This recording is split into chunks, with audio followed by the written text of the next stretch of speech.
સુરતની સારોલી પોલીસે pre active sim card સુરતમાં વેચવા આવતા મુંબઈના ત્રણને ઝડપી પાડી સિમ કાર્ડ અને મોબાઈલ કબજે કર્યા હતા. સુરતની સારોલી પોલીસ પેટ્રોલિંગમાં હતી ત્યારે બાતમીના આધારે મુંબઈથી પ્રી એક્ટિવ સિમ કાર્ડ સુરતમાં વેચાણ કરવા આવતા મુંબઈના રોનક કારિયા, ચંદુ આલોટિયા અને કિશન આલોટિયાને ડમી ગ્રાહકની મદદથી મોડી રાતે ઝડપી પાડ્યા છે. પોલીસે આરોપીઓ પાસેથી 5,04,000ની કિંમતના 672 પ્રી એક્ટિવ સિમ કાર્ડ કબજે કર્યા હતા. તો આરોપી પાસેથી 4 મોબાઈલ કબજે કરી વધુ તપાસ સારોલી પોલીસે હાથ ધરી છે.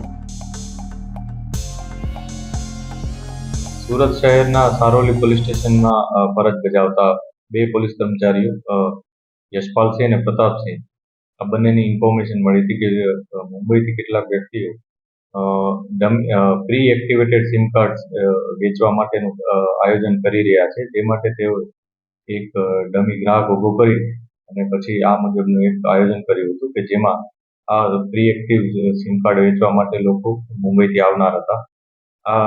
આ બાબતે આયોજન બાદ 3 વ્યક્તિઓ રોનક કારિયા, ચંદુ બાલોટિયા અને કિશન બાલોટિયા આ 3 વ્યક્તિઓ મુંબઈથી 600 ની આસપાસ સિમ કાર્ડ લઈ અને અહીંયા આવ્યા હતા. અને સારોલી વિસ્તારમાં જ્યારે તેઓ આવ્યા હતા ત્યારે પોલીસે પ્રોપર તેઓને રેડ કરી અને તેઓની ધરપકડ કરી હતી.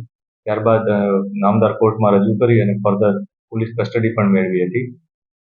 આ સમગ્ર બનાવમાં પોલીસે 68,000નો મુદ્દામાલ જપ્ત કર્યો છે, જેમાં 5 મોબાઈલ્સ છે અને 650ની આસપાસ સિમ કાર્ડ્સ પણ છે.